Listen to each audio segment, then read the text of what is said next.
Atugan Bridge, Impasugong, Bukidnon. Ang Atugan Bridge ay isa sa mga lugar na nababalot ng misteryo at malulungkot na pangyayari. Ayon sa aming mga panayam, 8 na umano ang tumalon sa tulay na ito at lahat sila ay nasawi. Bukod dito, may iba pang mga insidente at aksidenteng naitala sa nasabing lugar. Kamakailan lamang, may isang babae na tumalon at nasawi. Mayroon ding isa pang indibidwa na nagbalak tumalon, ngunit sa kabutihan palad ay napigilan. Naitala rin ang isang aksidente ng bus sa tulay. Hindi man nahulog ang sasakyan. May ilang pasahero ang nahulog at nagdulot ito ng maraming nasawi. Sa dokumentaryong ito, ating tutuklasin ang ibabang bahagi ng tulay kung saan naganap ang mga trahedya upang higit na maunawaan ang mga pangyayari. Mapapanood ang buong video sa YouTube, Zard's Ghost 04 and Historical. Motor natin, iniwan natin doon sa may tindahan. At sabi ni nanay, okay naman na mag-hike dito. So kasama ko ng idol si kaming dalawa ni Donski Ghost TV. So dito pa lang tayo sa taas ay nagbibideo na tayo para makita nyo ang danan papunta doon mismo sa ilalim ng tulay. Yan.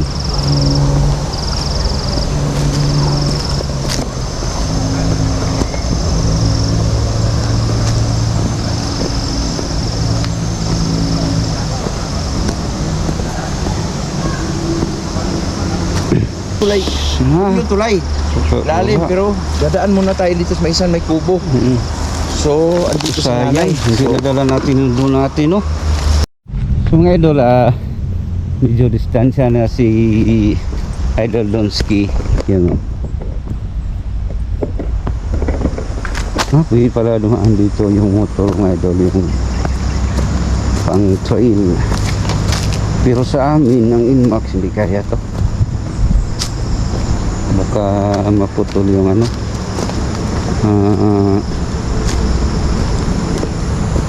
belt.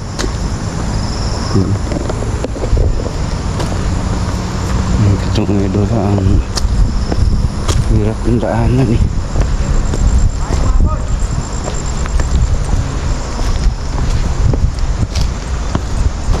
Ay, yung mga idol o yung tulay, yan mismo. Unsa na bro? Unsa na yang gikuan? Walis tambo, bro. Mga Yung wala na. oh, Lanot. lanot. Yan sa may kanan na, bro. May 60 sa bintahan na. Kita no mga dali ninyo. 100 pieces dyan pila. Pieces 20. 70. So, nalagay siya ng tag 7 Tagpan. 7 centavo. Oh, kada isa. Kada isa. Wow. Pero Karong niagi niabot siya og piso ang stick sa atag pisang stick, mahal. Ihatod pa ninyo. sofa. Sa San Vicente ra San Vicente man. Bayan sa bayan. Okay. Ita nung pinakabulan na sa harvest. pindi sa kuan. Yun ang balay, bro. Kato. Manghod dia. Amang Ito bang may talon dia, bro? Ni ambak dia. Diri to gyagi, patay niya. Patay gidetso no. Patay gisa dito. Ha, di maano gyud. Unsa to orasan ito bo? Kuan, alas 5:30. Sa hapon? Ay ing araw na dito. Inaron.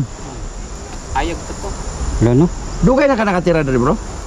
So dugay na first time man hitabo nga nahi ni ambak diri. Sige na. Lah, sige na day. Hala. Na mo mabaten. Gabi pati gabi na mo ambak. Buntag ng buntayan. Ito, mura gito na timingan dia. Naiga man dia po. Daghan na day sila diri day. Picture ko dia. Madaghan na naman.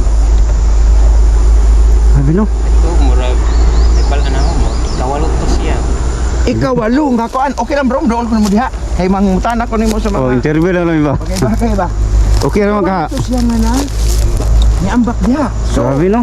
ikawalo to siya nga ni ambak din ha.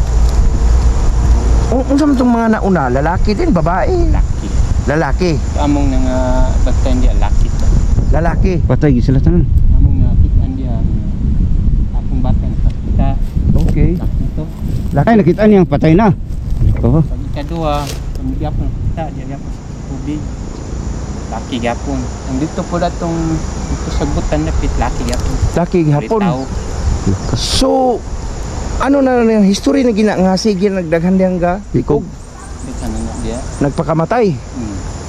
So pangutanan ako bro, nganong inana man ang tulaya? Ang kunan dia sa gagmay pa mi. Oh. Na amanggoy na disgrasya dia nga bas. Oh, Okay. sino naging story bro?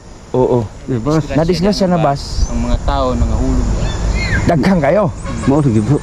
Daghang ito patay. Ito patay dia. Nya hagi-hagi din gapon. Ang driver ato dugay kay nakita. Dugay kay nakita. Kadungog ko Ulam ng may story. gulo, nakita ang dia driver. So na patay hapong driver. Patay dia. Pagka hulog sa bas maong basto, inyong pagtuo teorya ninyo kadto na konektar to sila sa mga nahitabo nga mga kuan diha. Isad ko kakuha noon ko. Katong manggod, gagmay pasad ko ato. Idad ko mga G's. Katong bas. Anyos ka. Katong bas. Ang bus na bangga diha. Mm. Hapit siya nahulog. Okay. Pero ang mga tao may Nangahulog. nahulog. Ano? Diya gitungura ng nay Pusti. Kining nay plakata. Plakata diha gid na Piti kong banda. hulog. Diya nangahulog ang mga tao. Okay. Ito yung nibal ano. Sumula no na to bro, kiros lang ko panguntahan unta ka. 10 anyos ka na blaglag ang bus. Awa ito nahulog noon ang mga Oh, tao. Hindi tira, ang ang mga tao lang. motuo magiging mga kalag, di ba? Motuo kag kalag, di ba? Sa imong experience diri nga nagpuyo ka, naay mga times na naay na dunggan nimo matingog or ngay tabang or what? Mga kabantayan diri sa uno. Santil mo ba? Santil mo na isantil mo. Ano dia. Gikan diha. Siga gid magsiga. Kumpay Doon sa kanang magsubay ng Sa pa. tubig. pa. Padung dia. Okay. Natoy kas agani nga ni abot gid sa ang balay. Oo. Gabi ingat ko. Niabot gyud sa inyo tukaran. Nakita gyud mo. Sa among tan gyud. Puntahan. Hala, oh my god. Unsay forma niya? Katong pulo nga. Gakalayo. Mo ito siya no kuan. Nagapoy malaki bro, malaki. Bula. Dako to mo. Oh my Pula. god. Kadako. Yang kolor niya unsa man? Kilo. Ano kasi apoy man bro. Murag kuan bitong murag. Oo. Galibot siya. Pero wala ra mo kuan eh. Wala immoral, wala ra mo i-harm. Nga kuan. Wa man mo ablehi. Oh my Ga- god. gilir Ay, niyo. gilir mo. Amo rang gitan-aw niya mama. Oh my god. Ay ni adtog sa inyo ha. Okay, among pagtuwat to nga ang among papa may padulong sa among balay. Okay. Pag abot sa duol na gyud kalayo man. Wala mo abrihi. Oh my. Labay ra mo pod. Wala ra mo pod ay. Grabe. Ano? Kanang diha wa sad nang tuna kanan diha. Beton diha. Sige mo kung ano diha na may akong uma diha. Gabi. Diha. Sa tuiga ka banten mo. Pero curious lang ako nga mga inana mo hinitabo da sila lam sa tulay. Di ba mo aware pati imong mga pamilya, mga anak nimo, di ba ma-aware dia nga mo anak dia nga mahadlok. Kaya na mga patay. Man. Adi na naanad na. Anad. Okay. Eh, na may ang uma diha. Mm. Diya nga makita bitaw diha nga maduan. Ang imuha nang uma. Salamat kay sir ha. Kising ngalan din nato sir? Rolly. Dun ko sir. Dunski. Kasards. Okay, Lintawahan Sarge. na dito. Ruli? Rolly Lintawahan. Lintawahan. Okay. Okay. Yan, Lintawahan. Pwede mo mulaag dito sir mismo sa site? Oh, adto mi Oo. dito. Oo, badang ano sige, salamat kay sir. Ayun guys, samahan tayo ni sir guys, ni Sir Rolly. Ay siya yung may alam dito at dito na rin nakatira. Pag Okay. saan ay lumad siya rito guys. Tara, Grabe no. pamumuhay niya, mais no? Mais yung pamumuhay niyo rito sir, saka yung ano, yung paglalanot no? Okay. Dapat kita na din yung mais. Gumayra. May fertilizer. Fertilizer, kawawa Kay naman. kakuan sa fertilizer. Ah, Ay, panik kay dilo na kamo. okay. Pero kung ano ba yan sir, pag anin yan, gigilingin, gawing bigas, hindi. Binta. Giling. Konsumo lang yan. Konsumo ninyo. Saan man ninyo ipanggaling? Yung sa Kusing. Tan ba yung natang Norlik na pipito. Konsumo.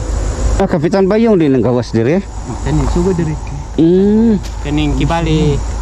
Kani diri nga area, Zone 6. Mga dilag. Ay, yung ano ba, yung tamang haluan. Kasili. Kasili. Ili. Pero ngayon, bakit wala na? Makan. Hindi ko sa mga chemical. Tinururan lang ng chemical, so wala na. Oo, ang liit ng ano Awar ko to. Ang liit ng truck Asa gid kaayo eh.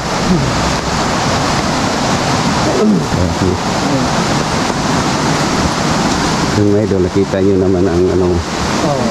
Like, grabe kataas gila wa. Sumalungkat ko na. Sana yun, kamuting. Grabe ba? Tapos sumalungkat sa buhay na. Sumugit na sulit. Mga kapit. O, kanina mga maitan ko mo. Asa iya? Wow, galing.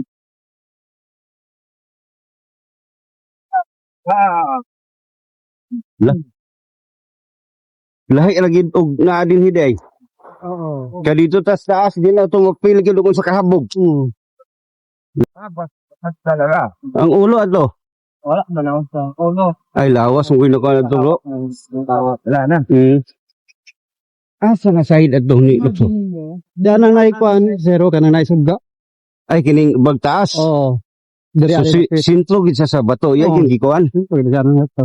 Ano? Yan nga idolo. Kita na natin yung tulay. Habis. So ito ngalan sir? Ramilin tawahan. Ramiling tawahan. Tulay! Grabe ka taas mo ah. Oh? Ang liit ng mga sasakyan doon sa taas. Oh, bro, pag magtrabaho ka pa dito, dili ka gatlok nga matagapan ng bandiyanan. Anak alay ka na, anak mo na. Wow. Kani? Oh? Kita. Tinulugan talaga. Tingnan ka ni. Ay, sa kuwan sa isi na sa para sa panlanggam. Abog. Pang abog ko ng kuan. Huwag ko sa pagkakatawa sa kaksan na may Grabe oh.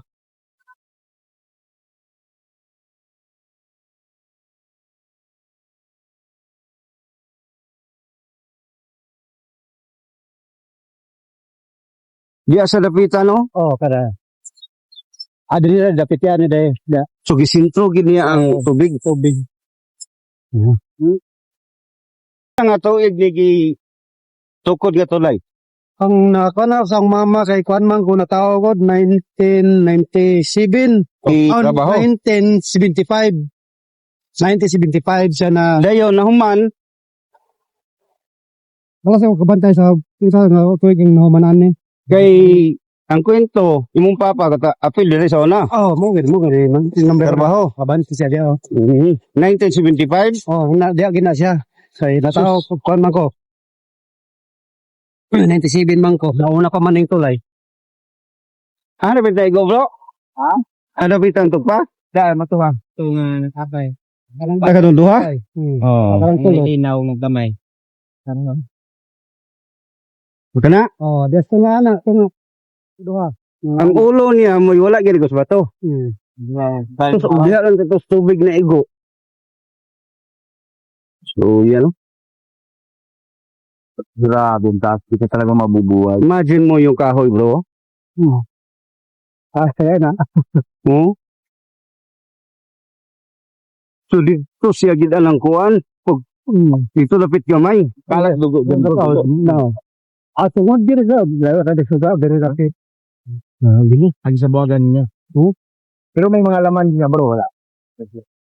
Mga laman nagkalat na laman. Grabe ka dako. Itong babae nga nahulog, nga nagmotor, diya, tutog pa ng may Dito. Oh. Iyang motor, Apel. Ang motor niya. Ang yung motor dito rin, babaw. Ah, Okay. siya minulog. Kaya kibali mo, nilupad, diya, nitugpaan ng kuhan. Sangit siya nagkakahoy. Na, sa ginawa, siya na unsan, lang siya nabunog sa tiyan. Okay. Yung lalaki bro, sabi mo na kalon din dito. Nitugpa. Doon din. Pick-up. Nako.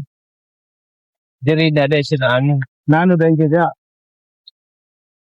So maraming mga viewers bro, yung mga netizen ba, na nagsasuggest na sa sobrang taas daw nito, kailangan na ng lagyan ng pader or bakod, kahit screen man lang, no? Oh. Screen na yung Coralon. Oo. Balik ko yung para safety. bakal din. Anong say mo dyan? dapat yun kaya koralon. Kaya, sige man sila mong manyaw. Manlukso. Kunting problema lang, magtatalon agad. No? Tama pala yung sinabi ni Idol Ruben Padilla na uwik ang mga kabataan. Anong sabi mo ron? Padalas problema. Magpadala sa problema, tatalon agad. Nako po, Dali. Mga dali raket siya madutlan. dali ra. Oh, tama, abot, tama. So, nung tinayo tong tulay na to bro, ilang taon ka? Pa, wala pa ko. Ay, So, bro, tinanong ko si Sir, bro. anong, Kung ang ginay siya, mga 75. 75, ano? 1975. So, 1975, tinayo tong tulay na to. Marami na kasi, alam mo kasi bro, ganito kasi yan. Yung mga kanununuan natin, maraming mga kwento kababalaghan din dito sa mga tulay. Oo. Yung iba kasi, akala tulay, ganun lang kasimple. Pero Simple lang. yung ibang tulay, pinaninirahan na ng mga maligno, ninirahan na ng mga lamang Dito. lupa. Bayong. Sige, isugod daw sa kuno. So, akatong pag ambak diri bro, May, na pwede gasunod unta. oh my God, Oo. susunod sana, may tatalo na naman sana. Oo. Tapos anong nangyari? Na, pugnan sila. Oh, napugngan. Nabantayan man sila ito sa babaw. Oo. Lalaki. Lalaki, babae? Laki. Oh, lalaki, okay. So, napugnan sila. So, wa sila kadayon. Oo. Pagka sunod adlaw na napod, dua ka buok. Nga ambak na po diya. Oh. Isolon. Taga Kisolon. Napugngan na pod. Napugnan na po diya. Dapat pala to, may nagbabantay dito. Bantayan talaga. Kasunod-sunod unta sila. Ay, kinangapugnan sila. Itong mga pugnan. Wala ba CCTV diya bro? Wala. May ganito sila, kinangapugnan. Grabe, no? Kuan pa. Dot yan, sunod-sunod ang rescue nun. Ano sa palagay mo bro? Hindi na normal yan. Hindi na normal yan. Maniniwala ka ba dahil sa problema? Ha? Merong nagbubulong dito, merong nakatira dito, nangunguha ng buhay. Kailangan talaga to, maulaan ng dugo. Or mapaduguan ba bro? Maritualan ng dugo. Lalo na bro, may problema ang tao. Yan ang gusto nila. Hantid na to. May maano talaga. Dapat talaga itong maano ha? Kung sa kakusog ang tubig sir pagka kantong babae na niya. Mabaw pan. Mabaw pani. Dayon, kinsa giuna nakatanaw dire? Kami. Ako, Pagdaghan ng tao sa taas. Dagan ng tao dito. Wa pa kanaog. Wa pa. So, kami nakauna din yung ano. Nag-unsay forma niya sir? Kuan siya. Kulob. Ibali na Gumalaw ba pakilit siya? Wa. Hindi na siya gumalaw. So On the inyo spot inyo talaga. lang gitanaw. Wala gyud duula pod. Wala. Hantod anam-anam So, o niya niabot ang mga tao. Daghang tao na rin eh. Dagan. Yan, naging ba? Naaman to ay diha to ni agi dai bro tung ginaog. Ano So, lang agi? mga Yan makanon. Ito, nangagis pa. Diyan, naog. Nakita na ko to post. So, pag wak kasi nakabot, kami mo, una sa ang bata. Kamu gitu, ha? Tindog, oh. Wak mo din. Sila gi una nga kuan. So, wak mi ni dool kay Lok. Oh, Lok man sa dool lang. din ang uban sir ada pitang hulog. So, Ito. dito ang isa din niya ni. Anong naman ni Kahoy sa una. Diya siya tugpa. So, wala pa siya na ano, balik-balik lang siya kung sa nasangit siya sa kahoy. Kaya siya tugpa sa kuan. Sir patay gyapon. Patay gid tanan. Okay. Balik yang paa o yang likod. At kung dito, dugay kitong namatay dito. Yan na dapita kanang unahan aning may murag siminto dito dapit. So kung ulitaw diya siya ni ambak. Murag mubo dito gamay. So murag nakatindog pa siya. So, tuyok ra siyang hulugan ba. Uy, Pagkamatay niya murag nag-ana ra bitaw yang kurma. Mura ra siya giigangan. Dapita sir. Yan na. Ito, may poste. Diri lapita. Yan yung unahan aning kahoy eh. Lagi. Daghan ng bato dia. Ada kenyatta. Diya siya natunong mga kay ano po diya yuta. Ato siya, wala na pag-agi dire. Tuntun. Dito gagi ang lawas. Oh, gituntun na dito, tuntun. Bunlot ra sa Bunlot Ano? sa Unsa to nga tuig? tama na. Ay, sa kuya karon. Sa marana. Mo to'y last nga nasundan sa babae. Dili pa. na pa to. Matay kuan itong dito nito pa mo tay nakasunod. Unsa tuig to? Unsa tuig to? 24? So, 24. so halos-halos gid ay siya bro, every year na. Every year lagi. 25. Tapos 25 duha. Kasi ano na to, 26 naman karon. ang tulay na to, hantid na to bro, nangunguha 55 ng na. buhay. Kita mo, nung, di ba sir, tumalon yung babae dito. Nung pagkatalon, ilang tao pa dapat tumalon sana sila. Napigilan lang. Pat. Upat. Oh, nangunguha ng buhay to bro. Nangunguha. Maniniwala ka ba na coincidence ng gano'n? Nangunguha ng buhay to. Kailangan paduguan talaga ang tuloy to. Nakidaw. Atugan Bridge, Impasugong, Bukidnon. Ang Atugan Bridge ay isa sa mga lugar na nababalot ng misteryo at malulungkot na pangyayari. Ayon sa aming mga panayam, 8 na umano ang tumalon sa tulay na ito at lahat sila ay nasawi. Bukod dito, may iba pang mga insidente at aksidenteng naitala sa nasabing lugar. Kamakailan lamang, may isang babae na tumalon at nasawi. Mayroon ding isa pang indibidwa na nagbalak tumalon, ngunit sa kabutihan palad ay napigilan. Naitala rin ang isang aksidente ng bus sa tulay. Hindi man nahulog ang sasakyan. May ilang pasahero ang nahulog at nagdulot ito ng maraming nasawi. Sa dokumentaryong ito, ating tutuklasin ang ibabang bahagi ng tulay kung saan naganap ang mga trahedya upang higit na maunawaan ang mga pangyayari. Mapapanood ang buong video sa YouTube, Zard's Ghost 04 and Historical.